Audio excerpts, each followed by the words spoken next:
Hello. Hello. All right, I can see you. Can you see me? Yeah. Yeah. How's it going? Perfect. I'm doing well. How are you? I'm good. I'm just gonna try and fix this thing. There. Okay. The room looks wonky though. Uh, so you're in Snellville? Yeah, man. I'm in Snellville, Georgia. That's where I live. So crazy. That's where I was born. Yeah. What school did you graduate from? I went to Shiloh High School. Have you heard of that? I I was there till I was 7. Oh, okay. But yeah, let me fix that. But it's where I still call home.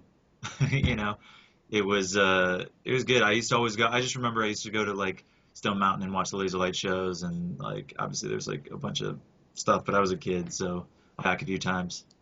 Yeah, and Lake Lanier, of course. Have you been there? Yep. Yeah.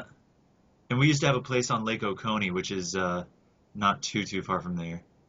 Lake Oconee. And I always used to go to downtown. I used to always go there and hang out. Oh yeah. Yeah. Yeah. Are you Yeah. calling from Los Angeles right now? I'm in LA. Yeah. Perfect. Cool. Cool. All right, so I guess let's get started. Are you ready? Yeah. Sure. Okay, so I know As, that, as I can be.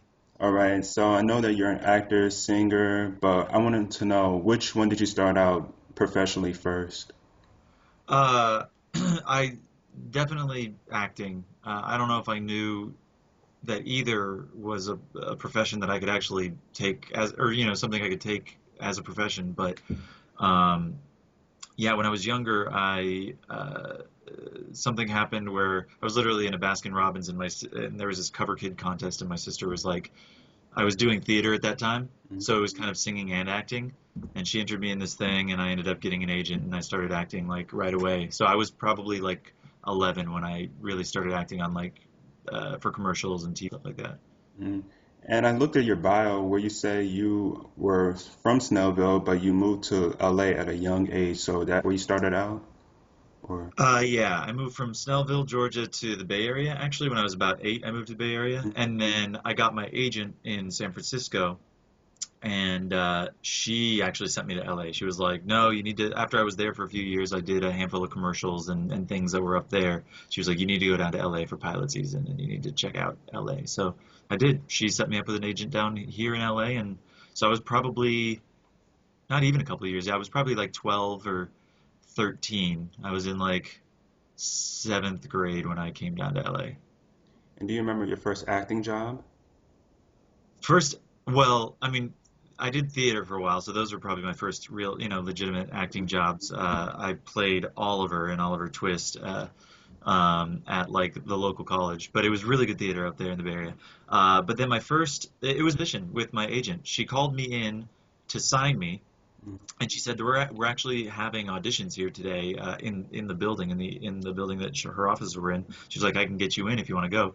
And it was a Sega commercial where like I was being chased by a Wile E. Coyote and I fell out of the sky onto a couch in the middle of the desert, and I'm in for that, and I booked it, and it was just kind of a cool start to a new career, you know. But as far as TV, like a role on a TV show, um, I don't know what my first one was. I know that my first Odeon show that I worked on was it was either it was either Keenan and Kel or the Mystery Files of Shelby Woo. I remember that. Which one came first?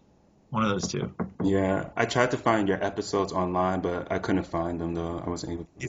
I've tried too, man. It's more difficult than I would have thought to find those. I think now it's cool because I think there's going to be a whole new like Nickelodeon is doing like how they used to have Nick at Night or Nick, they have Nick Jr. and stuff. Now they have like I think they're going to start doing stuff from the 90s. They're going to have like you'd probably know more about that than me, Mm. but it looks like a lot of the shows from the heyday of Nickelodeon are coming back to either some specific channel or some specific time slot.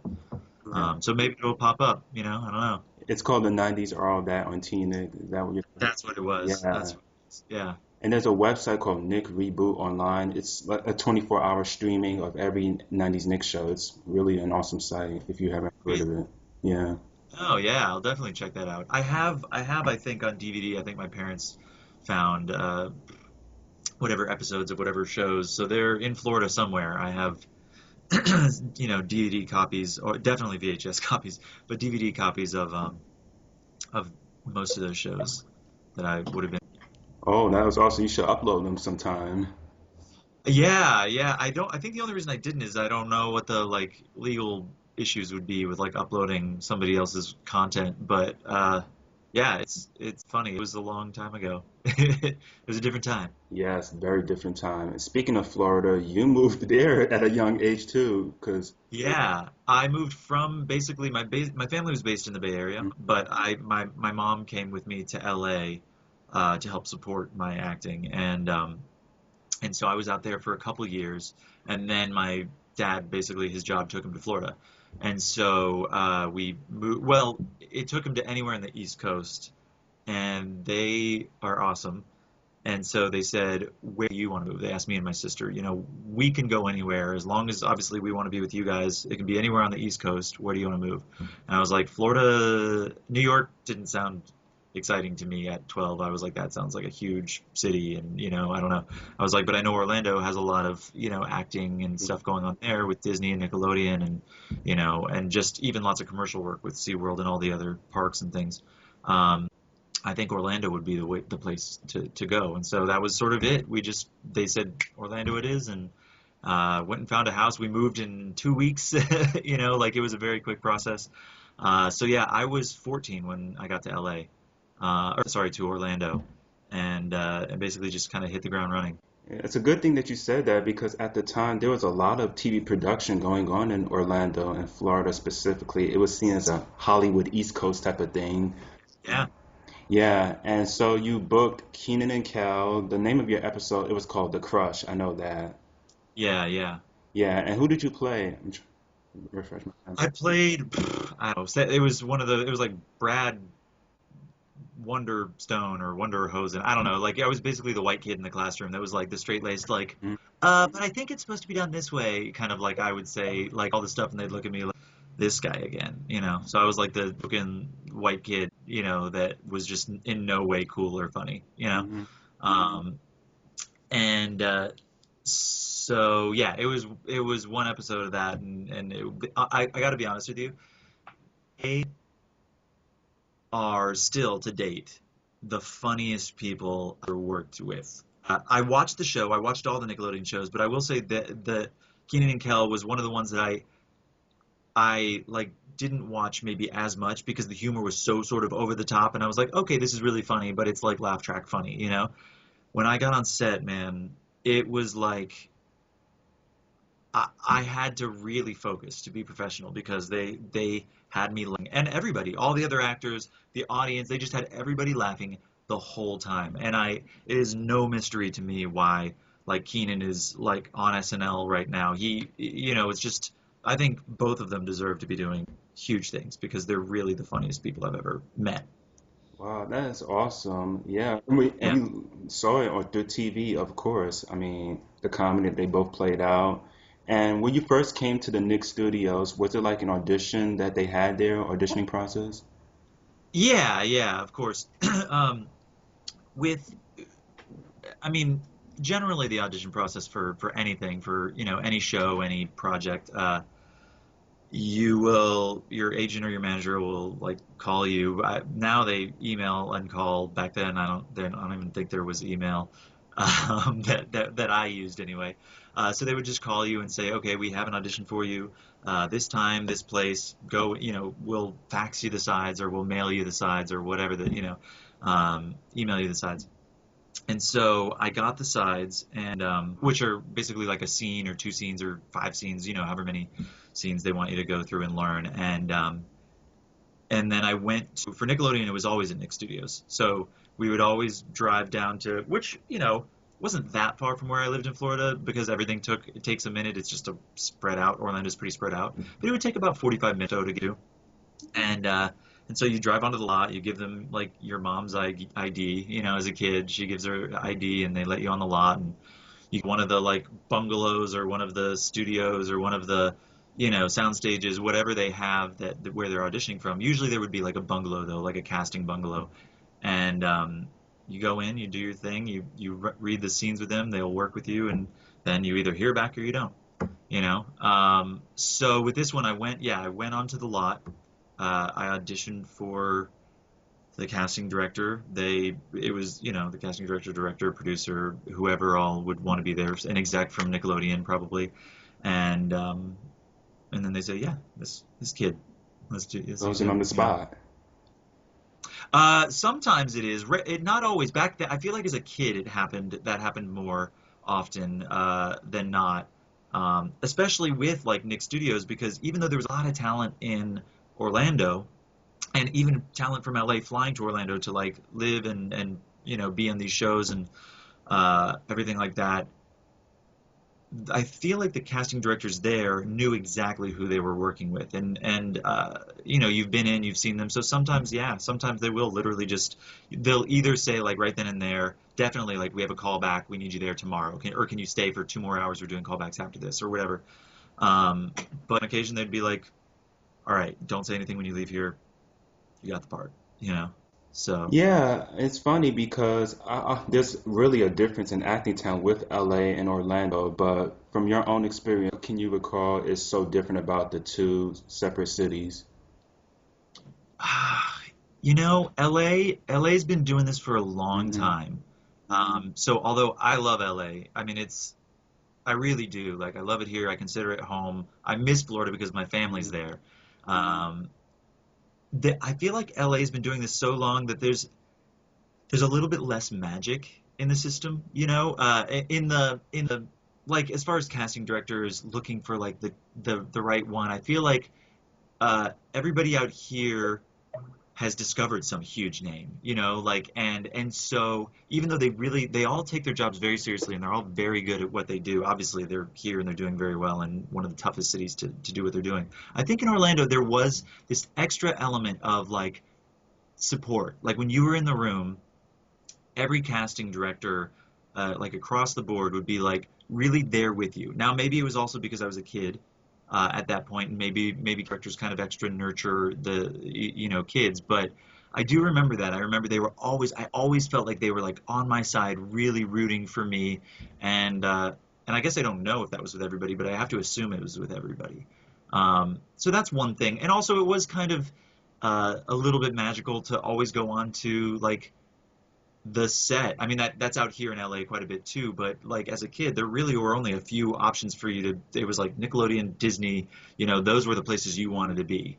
And the Nickelodeon stages, and studios and casting offices were like the ones that they talked about on every TV show. So it was like, filmed at, and at the end of Nick show it would talk about the places that you go and either film or whatever. Yeah, and speaking of that, the sound stages and the theme parks where you could get contestants to be on your shows, I mean, that must have helped a lot, city. Well, yeah. I mean, Orlando definitely has had a few key booms in its economy. Obviously, just Disney deciding to take a bunch of orange groves and turn it into one of the most magical places in the world. That was a big thing for Orlando. Then, yeah, Nickelodeon and Universal and all of those like sound stages going to Orlando was huge because there were big tax incentives, which are all technical, reasons, but major reasons for people to go film there. And then it built this huge industry. And then the pop boom, the music kind of boom, Yes. the boy band Street boom Boy. after that uh, was another huge one. And so, really, for about, I'd say like 10 to 15 years, Orlando really was like a hot spot for talent, for finding and harnessing and improving talent, Yeah, definitely. I mean, a lot of celebs, I say they got their start in Florida at Nick. You specifically, not to burst your bubble or anything, but Yeah, no, Melissa yeah, Joan Hart, of absolutely. course, Mike O'Malley.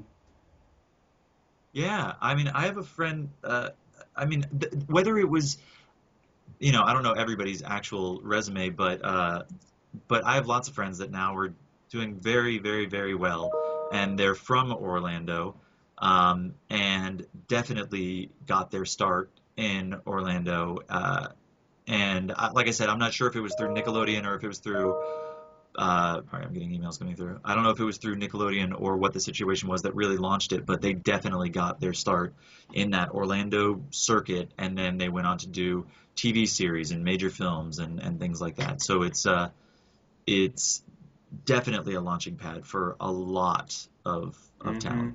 And the casting directors that you spoke of recently, I think the studio and the Florida's people, they're just really helpful with gathering the shows together and really make you guys feel comfortable. And I always hear positive stories about that, so that was a good thing too. And the sound stages, they were really huge.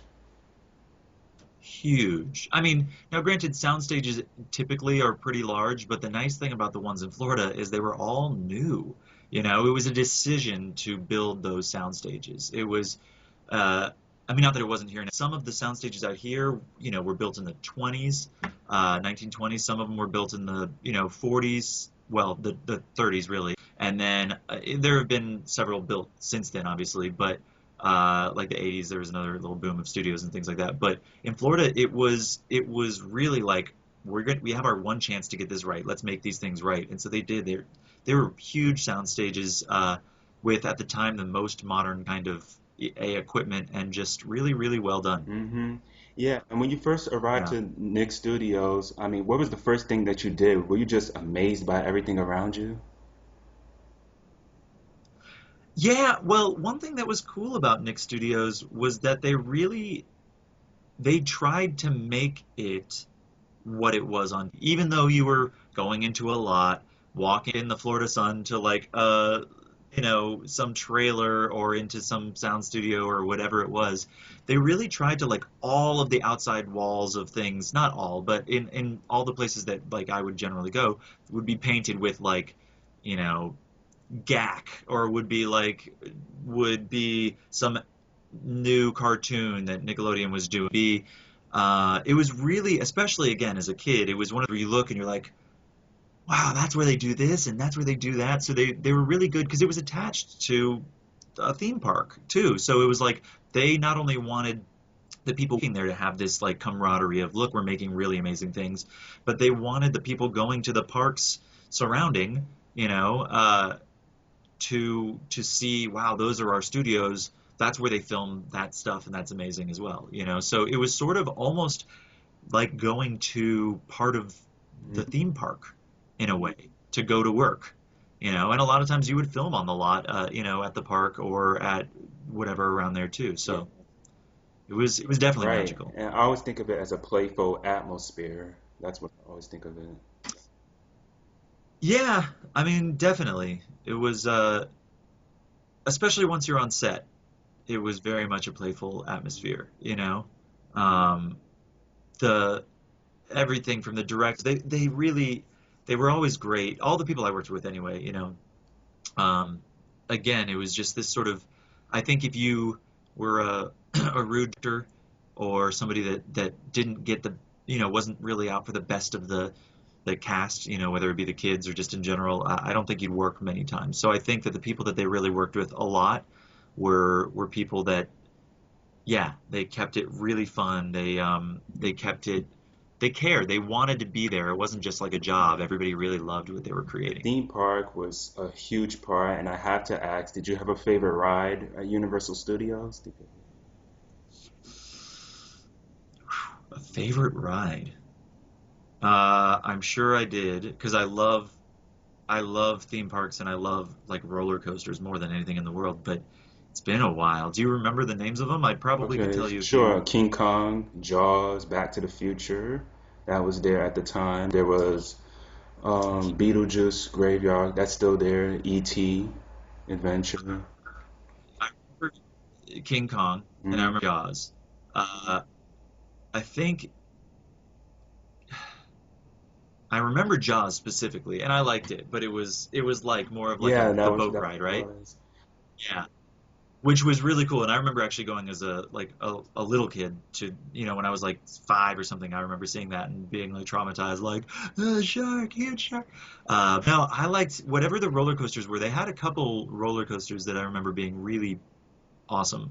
And also, I remember just filming there. I got to experience, because I did a lot of commercial work for Nickelodeon too, and you got to find little nuggets of awesomeness in the park that I never noticed when I was just there, kind of like going from ride to ride, you know.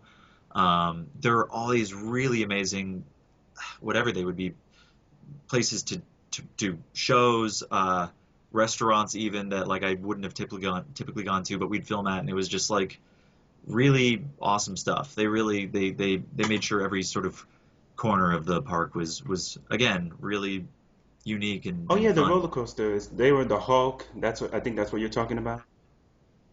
That's what the Hulk. I Yes, it's loved the such Hulk. an awesome Yes. ride. I mean, oh, it's a thrill really to be there. And it's still there Yeah. too. And the Jaws ride I also loved, and I was also traumatized by it too. Yeah, and I still have the picture of yeah, me at the ride too. Yeah, I do. Oh yeah. But commercials, I'm really glad that you said that. You did commercials there, and we also saw a lot of promos in the early days of Nick Studios being shot there as well. Yeah. Yeah. Well, and so I did a lot of commercial work. Excuse me. I did a lot of commercial work for all of the studios, really. Nickelodeon was one that was particularly fun, I will say. Um, and also, sometimes it wouldn't have to be for Nickelodeon. It would just still be a place where you'd go film. There was a job that I booked, commercial that I booked out here in LA, like right before I ended up moving. Because, like I said, it was a really quick turnaround from when we were like, we have to move to when we actually moved. It was 2 weeks. So I booked the commercial, filmed the commercial, and then I had to do a voiceover for it. And they were like, "Oh shoot, if we have to, we'll fly you back to LA, but you're in Orlando. That's perfect, actually. Let's just get you they rented a studio, a booth, like, studio, a sound studio at Universal. on the lot well, I think it was actually like it must have been Universal, but it was at the Nickelodeon, like right there where Oh, their okay. The stuff front, was. front, you mean? So I think I The front yard, is the that what what? you're talking about? The front of the studio? The front yard, I don't know if it was called that, but it was just it was right where their sound stages were, where everything was right there. So I always thought it was Nickelodeon, but maybe it was technically Universal. But yeah, so I went in there and I did the voiceover for the commercial, and that was my first job. I mean, literally within days of being in LA. It was sort of finishing up another job, but it was also my first voiceover job, which has led to me I do a lot of voiceover work now. Um, and so that was sort of the spark of my interest in voiceover, Yeah, I and I think. saw you've been voiceovers in some video games and some animation, of course, and you recently just did an animation for Nickelodeon that you talked about on Monday.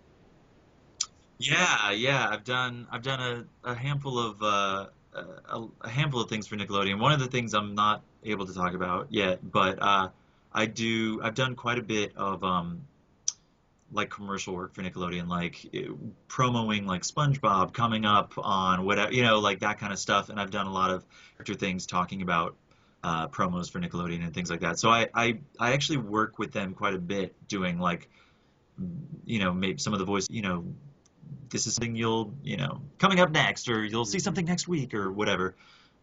So I do a handful of that. And then I also, uh, yeah, there's a few things coming up that I wish I could mention that I'm not Yeah, able to talk about there's yet, one thing I want to unfortunately. mention to you, but we'll go back to that later. But I have to Okay. ask you this, but I don't know if you were or not, but have you ever been slimed or not? I You have been have. slimed. I have been slimed. Not even during my like Nickelodeon acting days. Uh, I always sort of wanted to, um, but I never did any of the like game shows. I was always like, I was always doing the acting sort of roles or whatever. And the ones that I got, I never did a show that would have slimed me. I never did like you can't do that on television or one of those shows. Um, but I later, when I got into music, uh, from when like the music boom came through Orlando, I was sort of doing music as well, and things picked up, and so after my band had gone on tour and kind of came back to Orlando, we were filming a few music videos, so we were there for a few weeks. One of the promotions that we did was we went on Remember Slime that? Time Live, and I think we either co-hosted it or we performed and maybe co-hosted it a little bit. Um, but I ended up getting slimed on that episode, and I remember they loosely asked, like you are surprised, honestly, because they basically just say, "Hey, are you cool with anything happening, or are there any limitations?" So Questions. they sort of like just get your loose approval, and I'm like, "Yeah, yeah, yeah, no, whatever, it's totally cool." Even though I would have happily said, "Yes, please slime me." I think they wanted to look as authentic as possible. And so yeah, at the end of the show, I got slimed. The whole band got slimed. So it was nasty stuff. Luckily, they have showers and hair and makeup people, and so after they get you, they take care of you. But yeah, that was actually pretty cool. That was one of those things to check off the list. I always Yeah, sort the of wanted to greatest get slimed. accomplishment ever. And the best part of my career so far, Yeah, hands I've tasted slime too, so I know it tastes pretty good actually. down. Slime Time Live, that just brings back Yeah. so many memories of the pop acts back then in Orlando. I mean, yeah, I'm guilty. I was a fan of the music back then, so yeah. Yeah, yeah.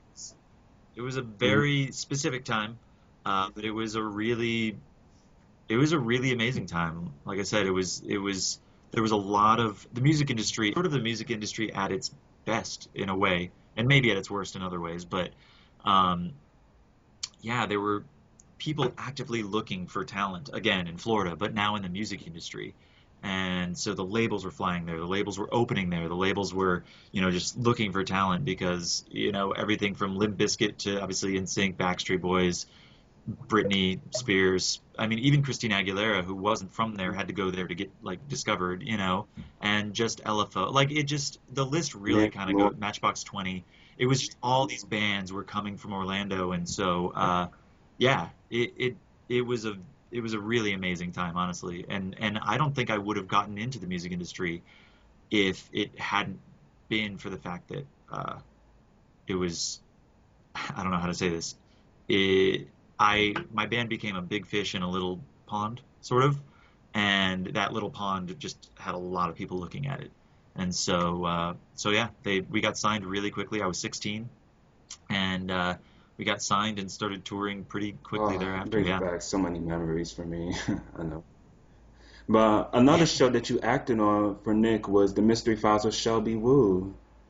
Yeah, and I Yeah. forgot the name of the episode, unfortunately, but Wait, I think I know it. It was called The yes, that's Mascot it. Mystery. Was it? Yes, yes. Yeah. And your character, who did you play? Hmm. I played the mascot. I played it was a clam. It was I forget what his name was, but he was something the clam, and I played the mascot who I feel like I always end up getting these roles where you think I did it, I'm the red herring, They're like, "Oh, he's the one that did it," and then it turns out I'm innocent. Not to, spoiler alert, but uh in that episode it was another one of those things where there were a lot of unique things. I was the mascot who they thought I think broke some things or stole some things. Uh, and it turns out I had a gambling problem, but I raced rats after school, and my name was Nolan Snope. Wow, it's all coming back. And they actually gave me that was one thing that was cool. At the end of the filming, my rat that won the race, in the episode.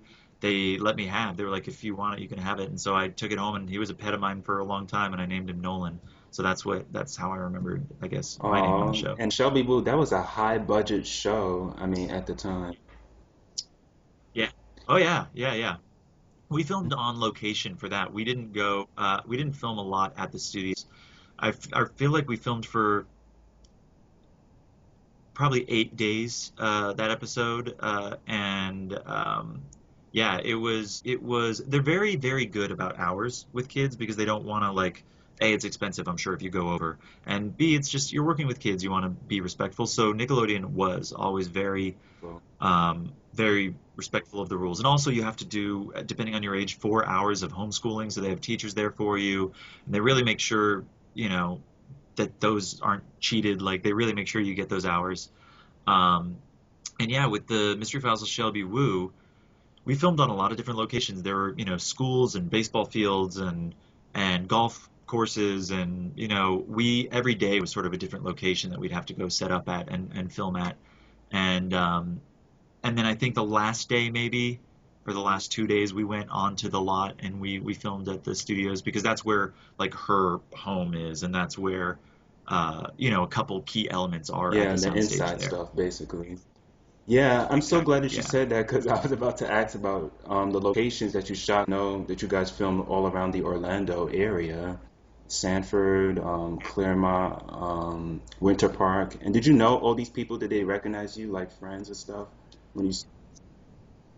Yeah, a lot of them. Yeah, it depends. Like I didn't know Irene before the show or anything like that. She, I think, moved Mhm. out to Orlando for the show. I think she probably booked it somewhere else. Again, I think you'd know better than me, but she was a little bit, she Yeah, was quite a bit older than, like she was, I think, 30 or to 30 2020. something, 29 or 30, and I was 50 point. She just happened to look really young, so she was able to kind of like pull that off. Um, but so yeah, we didn't hang out, but as far as a handful of the other Nick, uh, yeah, anybody that was in Orlando that was doing those shows knew at least of each other, if not like had hung or knew each other from auditions, because it was, ultimately it was a relatively small group of people going out for the jobs, definitely compared to LA or New York, or one of those places. It was a much smaller group of people to pick from. So you'd see a lot of the same people.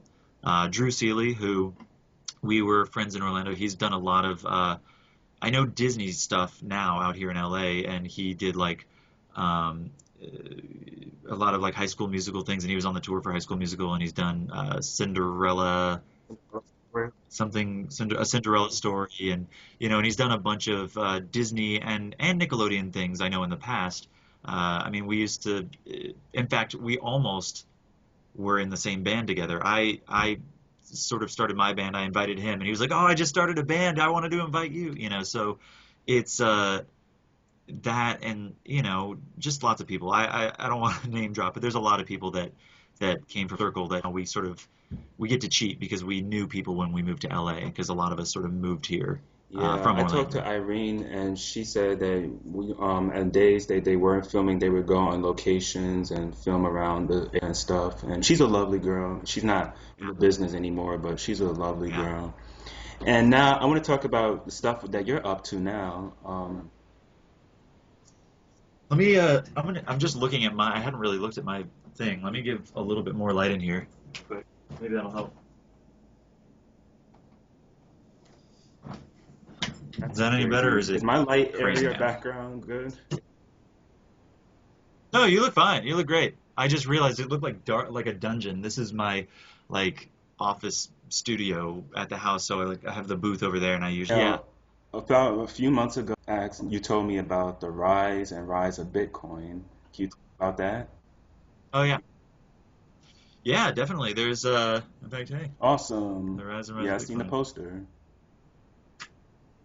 Yeah. So producing. I'm still acting, obviously. And that's been going really well. But I just in the past few years, I've gotten into producing more. It was the same thing in the music industry. I started out as a singer slash bassist. I played bass and I sang, and then I was like, okay, I want to songwrite, and so I started writing more songs, and then I started producing, and then I started, getting into the back end of the industry, like publishing and promoting and things like that, like music publishing, and um, and it's sort of the same thing has happened in acting, where I was like, I love acting, I love everything about it. But what else is there? What else is there in this industry? And so I started getting into, my music stuff pulled me in one direction. And then I met some producers. I worked on a film, and they were amazing. And I saw it, I was like, I can do that. And that sounds awesome. So I started producing stuff a few years, animated, uh, actually an animated series for Nickelodeon, and I was a producer on, which is random, but it's this show right here. It's called The Adventures of Motu and Patlu, and it's these like characters, and it's the same shows out there. It's all the same shows on the channel. That just this one happens to be the one that they make specifically for India. But anyway, so yeah, so I produced a handful of films and TV shows and whatever. and now I'm working on this documentary called The Rise and Rise of Bitcoin, which is in a s- in a way it sounds really boring because it's about this new like online money, but it's unbelievably fascinating stuff. And so I it was a director I had worked with in the past. He directed a film I was in called Riddle, which had Val Kilmer and William Sadler and Diora Baird and a really great cast. And and he called me and he was like, "I'm doing this documentary." He knew that I had heard of Bitcoin and that I thought it was really interesting, and we just said, let's, he had been filming for a little while, and I was like, let's do this. Sort of just really have had our nose to the grindstone. I've been traveling a lot. I was in Japan, I was in Panama, I've been all over the U.S. And yeah, we're just now finishing it up. So we will have a finished product in the next month. It's one of those things where our editor's amazing. He's, an award-winning editor, and he's working on it right now with the director. So I'm working on actually when we finish this interview, I'm going to be collecting some music It's for the so film. cool. I think it's So really good that you're discovering new talent because, like you said, when you were in Florida, a lot of talent was starting there. So you're just doing the same thing. well, and definitely that's especially with the scripted content that I'm working on. There it's really fun to be able to feel like I'm doing what Mm, people were able to do for me, which is really give somebody an opportunity. Sometimes, yeah, sometimes you go for a name because it's like, okay, well, this name they'd be perfect for it, and they'll pull in it and things like that. But sometimes you're just like, I just want to find the best person, no matter how much work they've done, no matter, what their resume is or how long they've been in LA. Sometimes it's really exciting to be able to find somebody who really wants it and is really good and let them be a part of something that you really believe in.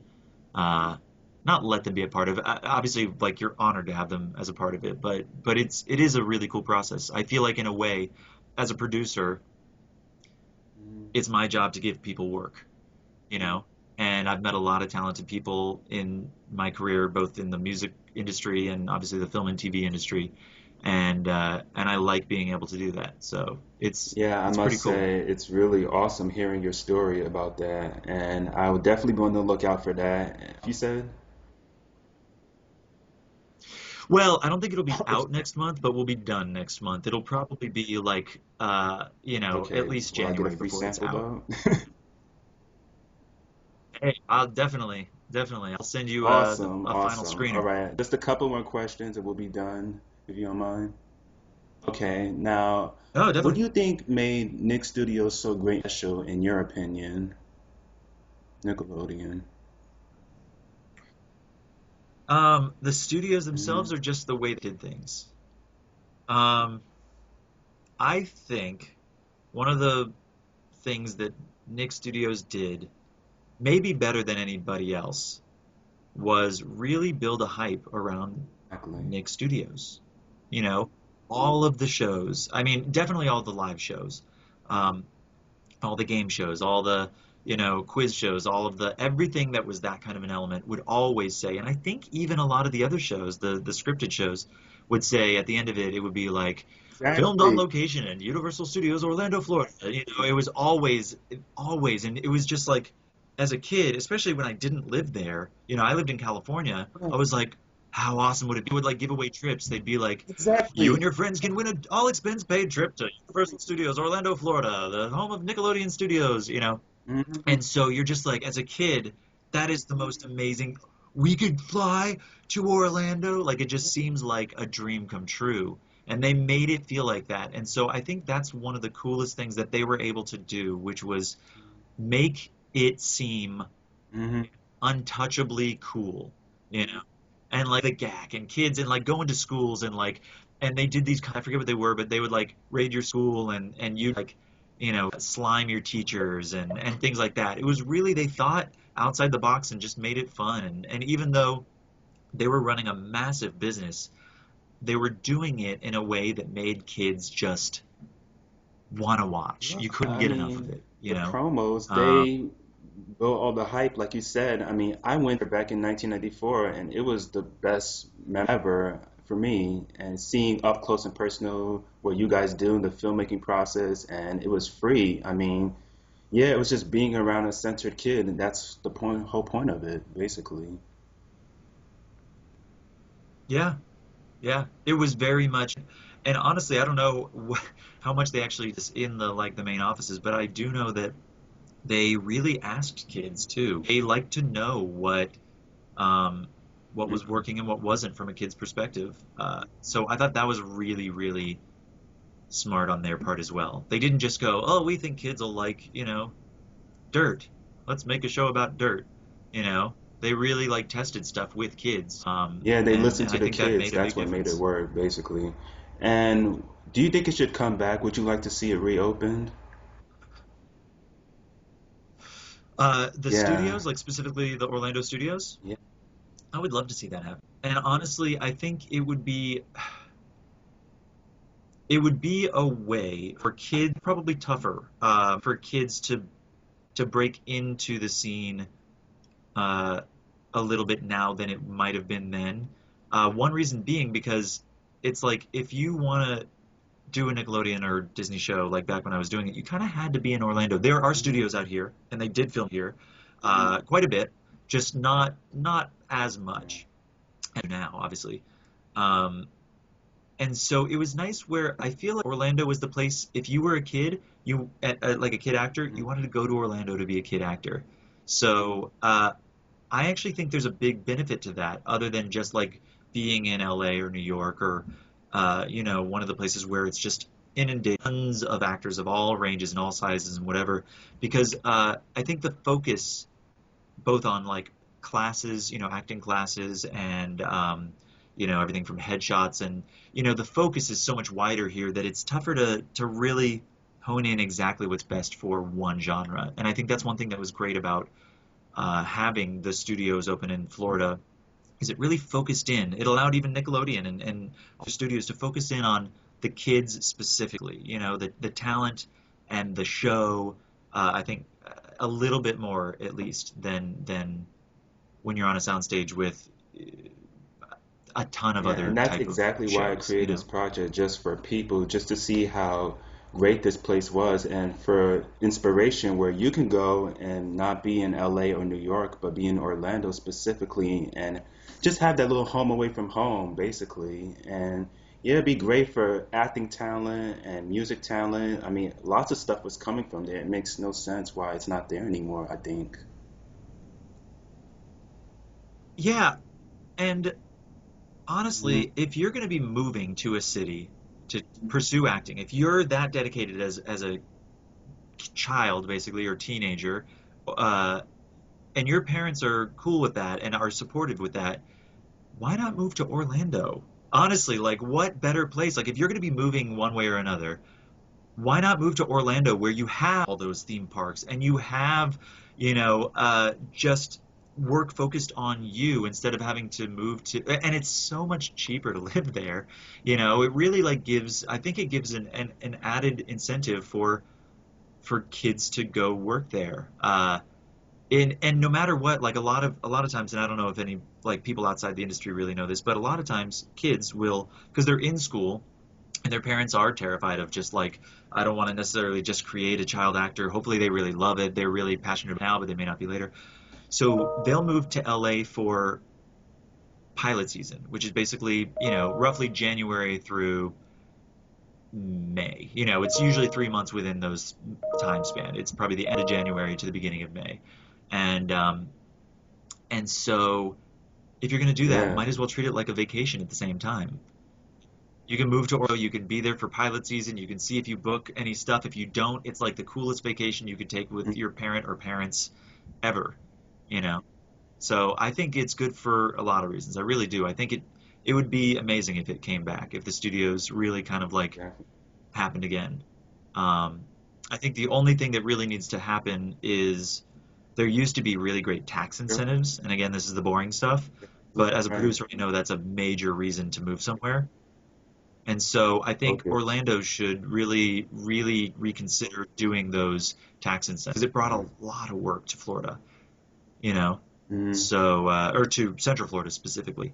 So that's where I think it should happen because I still know a lot of people that I worked with back then that are Yeah, still in Orlando, still working, whether it's, you know, doing camera work or makeup or whatever. And although there is work there, it's definitely yeah, not they're definitely passionate nearly the about same their work there used work, to and be. whether it be Universal or Disney, I mean, you have so much stuff there, basically. Oh yeah. You want to talk about, I mean, just the ability to go film in one of these ridiculous places. It's, I mean, there's, well, Florida in general has a lot of great backdrops. And then, yeah, I mean, they have, or at least had, the same kind of setups that we do here in LA. They'd have like the New York area where you could go film and it looks like you're in the streets of New York. They had the LA, downtown LA, I'm trying to think, but they had lots of places. And then they had all Exactly. the places that To were say actually a that. part of the theme parks, you know? So it was Yeah, really a unique definitely. experience Just for so many sure. good things about it, and I'm so glad you mentioned that because it would help, definitely. Yeah, yeah. And really I Pass. think the key thing is just uh, I love LA, so it's not like I feel bad for people that moved to LA as a kid, but it's just like LA's a little bit less of like a kid city, there are Disney is in Anaheim, which is not far. It's like an hour and a half away, or not whatever. Um, and there's really not like a Nick Studios you can go to out here. There are a couple cool places that are, you can go see like Disney stars and things like that. But really, Mm-hmm. Orlando was just made for it. I feel like that it would be the best environment for kids. I happen to live there, but if I was going to move somewhere for acting, I guess I did move there for acting. Um, I Mm-hmm. would definitely Yeah, want it a to be walking. Orlando, you know. So so bring it back. Hopefully this documentary will Of will course, will help shake yeah. some Yeah, ground, like you you know. said, you're still in contact with several people in Florida who are with Nick and stuff, right? You said. Yeah. Would you mind like Yeah. telling them, cause or are you still friends with many celebrities who are Well, specifically like Nickelodeon, people, project? It's really going to be cool. I promise not to let anyone anytime. down about this, and it'll be fun for everyone to see. Yeah. And I can't wait to see yours documented. Very cool. Yeah, no, for sure. It'll be Oh, it won't be as nostalgic of a documentary as yours probably will be, but it's kind of this cool, new, exciting, like what's going to happen with the mhm. world coming up, kind of documentary. So uh, Okay, I'm and excited. I'll Yeah, have the I'll definitely let you know when interview it's ready. back to you by this weekend. I'll have you look at it first, and you tell me, and before I post it publicly, I'll edit it and stuff before I put it on YouTube. All right, Ben, it was awesome talking to Okay, cool. you, man. It was a blast. Yeah, thanks so much, really. Pleasure. All right, and I'll Thank you. follow you on Yeah, have a Twitter, good by the one, and way. I'll talk to you soon. Oh, cool. All right. Yeah. Okay, I'll Let me email you write me my or Twitter something, and I'll name, I'll and you try can and follow follow you back. back. All right, cool. See you, man. Bye. Perfect. Sounds good.